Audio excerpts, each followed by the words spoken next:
नमस्कार, न्यूज 80 पर स्वागत है आपका। मैं हूं आपके साथ राहुल राणा और बुलेटिन की शुरुआत करते हैं। इससे पहले एक नजर हेडलाइंस पर।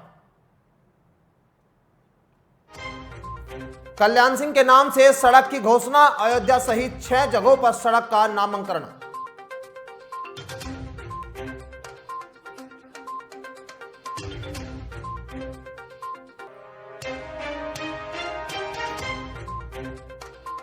कैराना के अस्पताल में बदहाल स्वास्थ्य सेवाएं, इमरजेंसी वार्ड से डॉक्टर नदारद।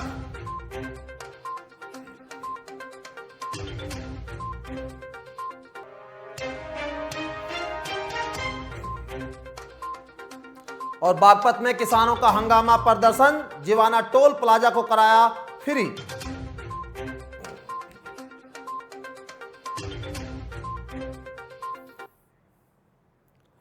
केशव प्रसाद मौर्य ने कल्याण सिंह के निधन पर दुख जताया है और कहा है कि भाजपा की सरकार बनाने में उनका काफी योगदान रहा। इसके अलावा केशव प्रसाद मौर्य ने कल्याण सिंह के सम्मान में एक बड़ा ऐलान किया है। उन्होंने कहा है कि बाबूजी के नाम से यूपी के 6 जगहों में सड़कों का नामांकन किया जाएगा।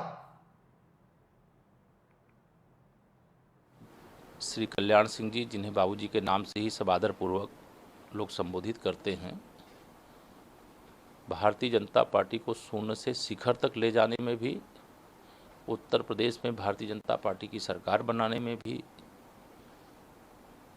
और जिनका सबसे अधिक योगदान रहा है, ऐसे बाबूजी श्री कल्याण सिंह जी का यह दुखद निधन होने के बाद उनके सम्मान में अयोध्या जी में, लखनऊ में, अलीगढ़ में, एटा में, बुलंदशहर और प्रयागराज में ऐसे 6 स्थानों पर बाबूजी के नाम से एक एक महत्वपूर्ण सड़कों का नामकरण किया जाएगा। बाबूजी का जो श्री राम जन्मभूमि मंदिर निर्माण के लिए योगदान है, उसे न वर्तमान और न ही आने वाली पीढ़ियां भुला पाएंगी। कोई भी आज सत्ता लोलुपों की संख्या इतनी अधिक है कि सत्ता के लिए सब कुछ दांव पर लगाने का काम करते हैं, लेकिन भगवान राम के लिए और राम भक्तों के लिए, जिन्होंने अपनी सत्ता को बलिदान कर दिया, राम भक्तों को खरोच नहीं आने दी, ऐसे राम भक्त, ऐसे राष्ट्रभक्त, ऐसे बहुत ही लोकप्रिय, जनप्रिय, गरीबों के, पिछड़ों के, वंचितों के दिलों में बहुत उच्च स्थान रखने वाले बाबूजी श्री कल्याण सिंह जी के नाम से ऐसे मार्गों का निर्माण किया जाएगा। उसके लिए तत्काल प्रभाव से अधिकारियों को पत्रावली तैयार करने के निर्देश भी दे दिए। दरअसल उत्तर प्रदेश के पूर्व मुख्यमंत्री और राजस्थान के पूर्व राज्यपाल कल्याण सिंह को लेकर डिप्टी सीएम केशव प्रसाद मौर्य ने एक बड़ा ऐलान किया है। योगी सरकार ने प्रदेश के 5 जिलों की एक सड़क को कल्याण सिंह के नाम पर करने का फैसला किया है। डिप्टी सीएम ने ट्वीट कर इसकी जानकारी दी है। योगी सरकार ने प्रदेश के 5 जिलों की एक सड़क को कल्याण सिंह के नाम पर करने का फैसला किया। लखनऊ, अयोध्या, प्रयागराज और बुलंदशहर और अलीगढ़ में एक सड़क कल्याण सिंह मार्ग के नाम पर होगी। लोक निर्माण विभाग इस संबंध में जल्द ही सभी कागजी कार्रवाई पूरी कर लेगा। राम मंदिर आंदोलन में कल्याण सिंह के योगदान को देखते हुए अयोध्या में राम जन्मभूमि परिसर जाने वाली सड़क का नाम कल्याण सिंह मार्ग होगा। केशव प्रसाद मौर्य ने ट्वीट करते हुए लिखा कि राम भक्त स्वर्गीय कल्याण सिंह के नाम लोक निर्माण विभाग अयोध्या, अलीगढ़, एटा, बुलंदशहर, प्रयागराज में एक एक मार्ग के नाम होगा। बाबूजी ने राम मंदिर के लिए सत्ता छोड़ी थी, परंतु कारसेवकों पर गोली नहीं चलाई।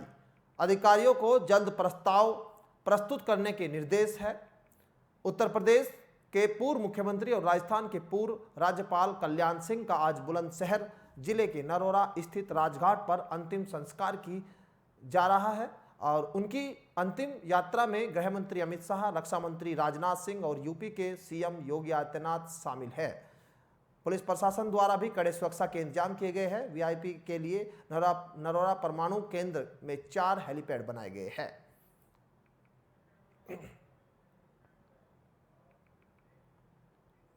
और बढ़ते हैं अगली खबर की ओर। अगली खबर कैराना से है, जहां पूर्व मुख्यमंत्री कल्याण सिंह के निधन के बाद सोमवार को सार्वजनिक अवकाश घोषित किया गया है, जिस पर सामुदायिक स्वास्थ्य केंद्र पर इमरजेंसी के अलावा सभी स्वास्थ्य सेवाएं बंद रही, लेकिन इमरजेंसी वार्ड में भी डॉक्टर मौजूद नहीं है, जिस कारण मरीजों को काफी परेशानी का सामना करना पड़ा।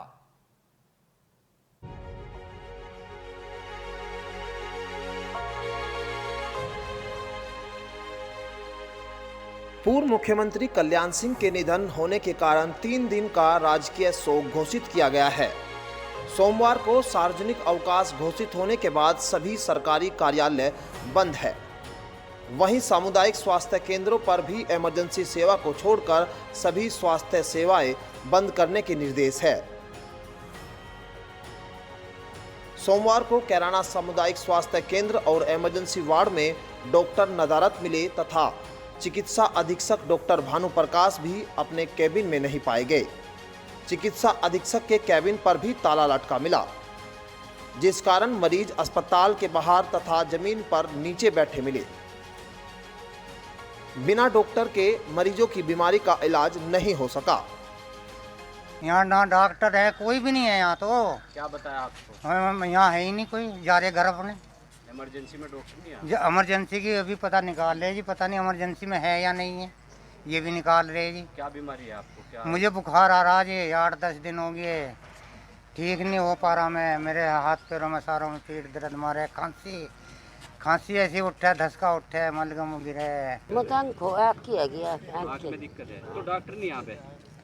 बस को मैं और तो कुछ नहीं। क्या बताया यहाँ पे? जी बता दी थी पहले।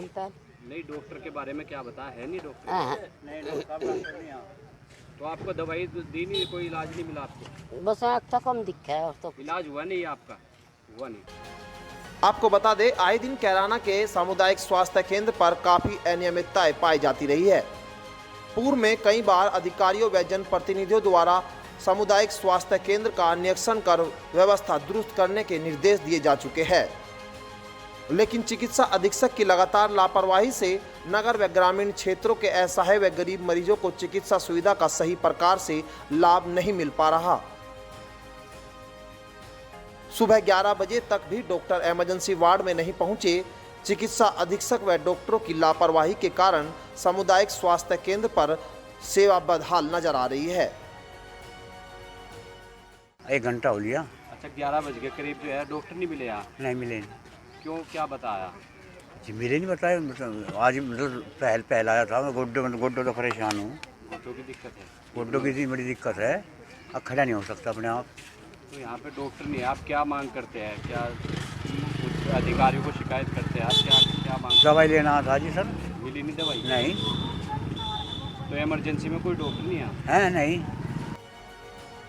वहीं इस मामले में चिकित्सा अधीक्षक डॉक्टर भानु प्रकाश का कहना है कि छुट्टी वाले दिन इमरजेंसी में डॉक्टर ऑन कॉल होते हैं, जहां पर मरीजों द्वारा सीएससी पर मौजूद कर्मचारी को कहने के बाद कर्मचारी द्वारा ही फोन कर डॉक्टर को बुलाया जाता है।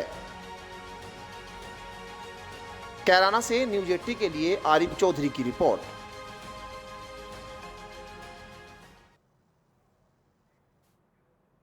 और बड़ी खबर कन्नौज से मिल रही है, जहां अखिलेश और मुलायम सिंह पर सुबोध पाठक ने तंज कसा है। कार सेवकों पर गोली चलाने वाली समाजवादी पार्टी अपने पाप धोने का आखिरी मौका उनको मिल जाता। कन्नौज सांसद सुबोध पाठक ने ट्वीट कर तंज कसा है। कल्याण सिंह के अंतिम दर्शन नहीं करने पर किया है हमला। और कन्नौज से बड़ी खबर बता रहे हैं, जहां पर ये ट्वीट कर हमला किया गया है। कहा गया है कि मुलायम सिंह और अखिलेश यादव कल्याण सिंह के अंतिम दर्शन के लिए भी नहीं गए हैं। अगर वो चले जाते तो कार सेवकों पर हमले का जो पाप है वो उनसे धुल जाता। अब कहीं ना कहीं इसको लेकर राजनीतिक बयान ये सामने आया है। कल्याण सिंह के अंतिम संस्कार के दौरान ये बयान दिया है बीजेपी के नेताओं ने और कहा है, बीजेपी के सांसद है कन्नौज से, उनका साफ तौर पर कहना है कि अगर मुलायम सिंह यादव और अखिलेश यादव कल्याण सिंह के अंतिम दर्शन करने के लिए चले जाते तो जो कार सेवकों पर हमला हुआ है उनका पाप उनके सर से हट सकता था, लेकिन वो मौका उन्होंने गंवा दिया। ये ट्वीट कर उन्होंने तंज कसा है। अब कन्नौज से बीजेपी के सांसद हैं जिन्होंने ये तंज कसा है और कहा है कि अंतिम दर्शन करने के लिए भी अखिलेश यादव और मुलायम सिंह नहीं पहुंचे हैं। कार सेवकों पर हमले का पाप अगर धुलना था तो वो कल्याण सिंह के अंतिम दर्शन के लिए चले जाते तो शायद ये पाप धुल जाता। ये बड़ा हमला समाजवादी पार्टी पर बीजेपी के सांसद का। कन्नौज से बड़ी खबर आपके सामने।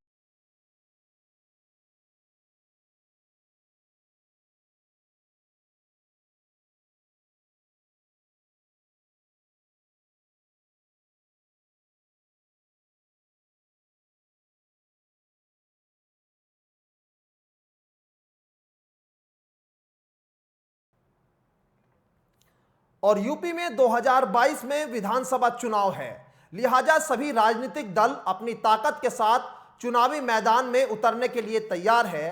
जहां एक और सत्ताधारी पार्टी अपनी छवि जनता के बीच अच्छी कायम करने में जुटी है, वहीं विपक्षी पार्टियां भी छोटे दलों को एकजुट कर अपनी खोई जमीन को तलाशने में जुटी है।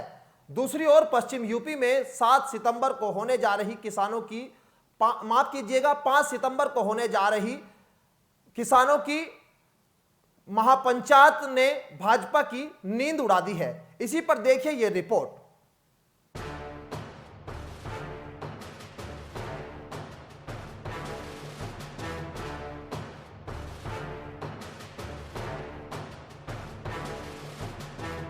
आगामी विधानसभा चुनाव से पहले पश्चिम यूपी में किसानों के वीडियो सोशल मीडिया पर छाए हुए हैं। किसान सरकार को ललकारते दिख रहे हैं। गन्ना भुगतान, गन्ने के दामों में मामूली वृद्धि होना, 3 कृषि बिल वापस लेने की मांग किसानों की जोर पकड़ती दिख रही है और इसी को लेकर बीजेपी से किसानों की नाराजगी देखी जा रही। ऐसे में दिल्ली के बॉर्डरों पर भी चल रहे किसान आंदोलन के बाद अब 5 सितंबर को किसान मुजफ्फरनगर में एक बड़ी महापंचायत का आयोजन करने की तैयारी में है, जिसे किसान फसल और नस्ल को बचाने की लड़ाई मान बैठे।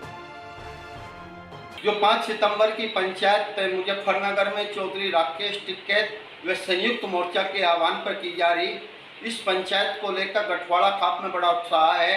बड़ी हिम्मत से लोग काम कर रहे हैं।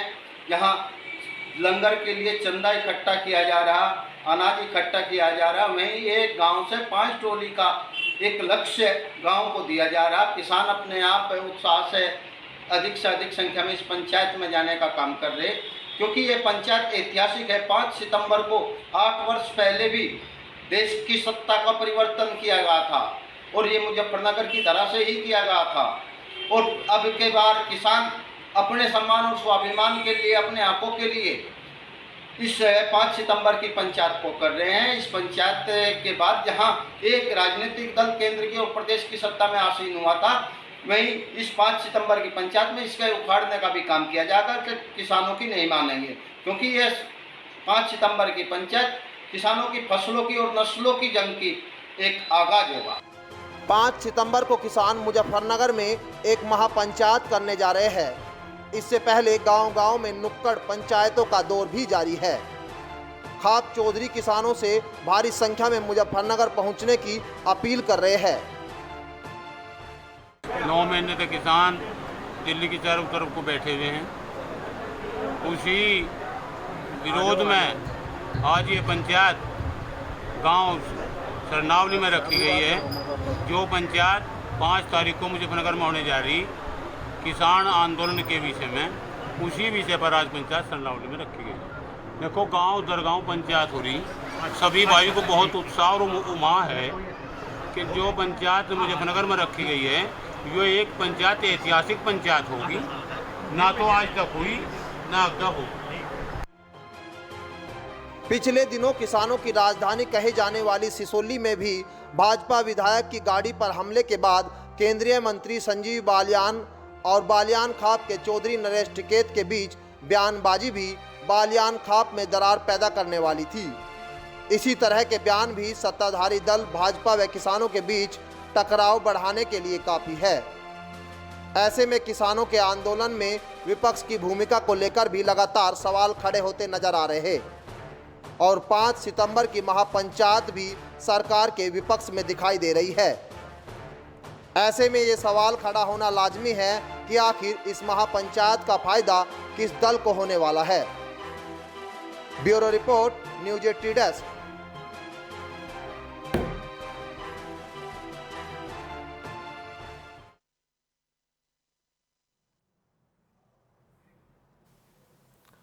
और बागपत में पुजारी को बंधक बनाकर मंदिर में डकैती, बागपत में अपराधी बेखौफ।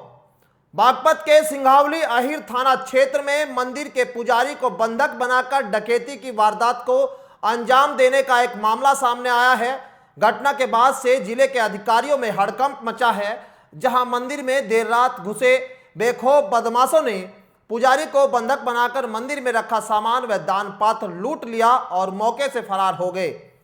सूचना मिलने के बाद मौके पर पहुंचे जिले के आला अधिकारी वारदात की तफ्तीश में जुटे हैं।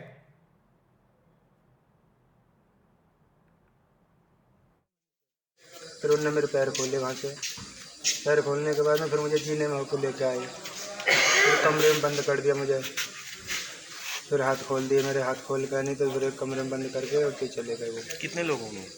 4 लोग तो ऊपर थे और 2 नीचे थे, और उनको मुझे पता ना क्या थे। 4 तो मैंने ऊपर देखे थे खुद और 2 नीचे देखे थे। टेम्पो वगैरह ले रहे थे? सवारी का मुझे पता नहीं, किस सवारी थी। देर रात की घटना लगभग 12-1 बजे या 2 बजे की घटना है। कमाला गांव पड़ता है सिंघावली अहिर थाना क्षेत्र में। यहाँ एक बाबा जी रहते हैं, उन्होंने बताया कि रात को लगभग 1-2 बजे कुछ बदमाश आए। बदमाशों ने उनको बंधक बनाया और इनके मंदिर से 30-40 गद्दे, रजाई, घी के टीन, इन्वर्टर, बैटरी तथा कुछ दान पत्र लेकर यहाँ से गए। तो घटनास्थल का निरीक्षण मेरे द्वारा तथा अन्य अधिकारियों द्वारा कर लिया गया। फील्ड में यहाँ बुला लिया गया था, डॉग स्क्वाड भी यहाँ पर आया था। तहरीर लेके हम लोग मुकदमा लिख रहे हैं और जल्दी इस घटना का खुलासा किया जाएगा। तो कितने बदमाश बताए गए? बाबा जी बता रहे हैं कि उन्होंने 4 बदमाश देखे हैं, तो जो भी तहरीर देंगे उस आधार पर कार्रवाई हम करेंगे। और उधर कृषि कानूनों व बकाया गन्ना भुगतान समेत किसानों की विभिन्न मांगों को लेकर बीकेयू तोमर गुट के कार्यकर्ताओं ने आज दिल्ली यमुनोत्री हाईवे पर स्थित जीवाना टोल प्लाजा पहुंचकर जमकर हंगामा करते हुए टोल प्लाजा को लोगों के लिए फ्री करा दिया और इस दौरान भारी मात्रा में फोर्स भी तैनात रहा। आपको बता दें, बीकेयू तोमर गुट के कार्यकर्ताओं ने चेतावनी दी थी कि 23 अगस्त को दिल्ली यमुनोत्री हाईवे पर टोल प्लाजा पर चक्का जाम किया जाएगा, जिसके चलते ही बीकेयू तोमर गुट के सैकड़ों कार्यकर्ता ट्रैक्टर ट्रॉली में सवार होकर जीवाना टोल प्लाजा पर पहुंचे और टोल प्लाजा कर्मचारियों के साथ उनकी नोकझोंक भी हुई है। वहीं बीकेयू टोल जो कार्यकर्ता थे टोल को फ्री कराकर मौके पर ही धरने पर बैठ गए। वहीं किसानों की चेतावनी को देखते हुए पहले से ही मौके पर भारी पुलिस फोर्स तैनात कराया गया था। और इसी खबर पर बातचीत करने के लिए हैदर मलिक जुड़ चुके हैं बागपत से हमारे सहयोगी। हैदर, क्या अभी जो धरने पर किसान बैठे थे वो लोग अभी भी वहां मौजूद है या धरना खत्म हो गया है? बिल्कुल, देखिए किसान बिल्कुल अभी डटे हुए हैं। 2 घंटे पहले किसान का ये धरना था। किसानों ने साफ तौर पर चेतावनी दी थी कि किसान जो हैं वो बकाया गन्ने मूल्य भुगतान वे अन्य किसानों की मांगों को लेकर वे कृषि कानून के विरोध में किसान यहाँ पर पहुंचे थे। सुबह ही यहाँ पर फोर्स तैनात हो गई थी और किसानों ने साफ तौर पर ये चेतावनी दे रखी थी कि टोल फ्री करा दिया जाएगा पूरे तरीके से। तो किसानों ने 2 साइड से पूरे तरीके से कब्जा कर लिया है और किसान वहाँ पर धरने पर बैठे हुए हैं। फिलहाल किसानों की कृषि कानून व किसानों का बकाया मूल्य भुगतान व किसानों की अन्य समस्याओं को लेकर ये धरना फिलहाल किसानों का जारी है। जी, आपसे ये भी जानना चाहेंगे कि आखिर कितना समय वक्त हो चुका है इस धरने को लेकर और अभी जो किसान हैं उनकी क्या मांग है? बिल्कुल, देखिए पिछले 3 घंटे से किसान लगातार वहां पर डटे हुए हैं और किसानों की मांग है कि जो केंद्र सरकार द्वारा कृषि कानून जो है ये वापस लिए जाए और जो गाजीपुर बॉर्डर पर किसान बैठे हुए हैं उनकी मांगे मानी जाए और किसान का जो बकाया भुगतान है उन्हें जल्द से जल्द कराया जाए। साथ ही उन्होंने जो स्वर्गीय चौधरी चरण सिंह जी के बारे में जो भूपेंद्र सिंह मंत्री ने जो बयान दिया था उस पर भी उन्होंने चिंता जाहिर की और उन्होंने कहा है कि उस बयान को वापस लेना होगा, नहीं तो किसान शांत होने वाले नहीं हैं। आपसे ये भी जानना चाहेंगे, आप तो मौके पर हो गए, कितने किसानों की संख्या है वहां अभी और क्या स्थिति है अभी आप मौके पर जो देख पा रहे हैं? जी बिल्कुल, स्थिति की अगर देखा जाए तो वहाँ पर सुरक्षा व्यवस्था को देखते हुए पुलिस फोर्स तैनात है और किसानों की अगर संख्या की बात की जाए तो हजारों की तादाद में किसान वहाँ पर मौजूद हैं और ट्रैक्टर ट्रॉलियों में सवार होकर किसान वहाँ पर पहुंचे हैं। मुजफ्फरनगर, शामली और बागपत जनपद सहित 3 जनपदों के किसान वहाँ पर फिलहाल मौजूद हैं। जी अभी क्या लग रहा है कि कब तक ये जो है हैदर धरना चल सकता है, क्या आसार लग रहे हैं? बिल्कुल, देखिए किसानों का ये फिलहाल जो उनकी रणनीति है वो फिलहाल संकलित करना था और वो अब ज्ञापन देंगे और ज्ञापन देने के बाद वो यहाँ से चले जाएंगे। उसके बाद वो रणनीति तय करेंगे क्योंकि होने वाली जो 5 तारीख को जो मुजफ्फरनगर में पंचायत होगी उसके रणनीति के आधार पर चलेंगे। जी चलिए, बहुत बहुत शुक्रिया तमाम बातचीत करने के लिए। और बागपत से खबर बता रहे थे जहां पर किसानों ने प्रदर्शन किया हुआ है और तमाम किसानों की जो गन्ना भुगतान और जो तमाम मांगे हैं उनको लेकर वहां पर किसान बैठे हुए हैं। और फिलहाल मेरे साथ बस इस बुलेटिन में इतना ही। आप देश प्रदेश की खबरें देखने के लिए बने रहिए आप न्यूज़ 80 के साथ। मुझे दीजिए इजाजत, नमस्कार।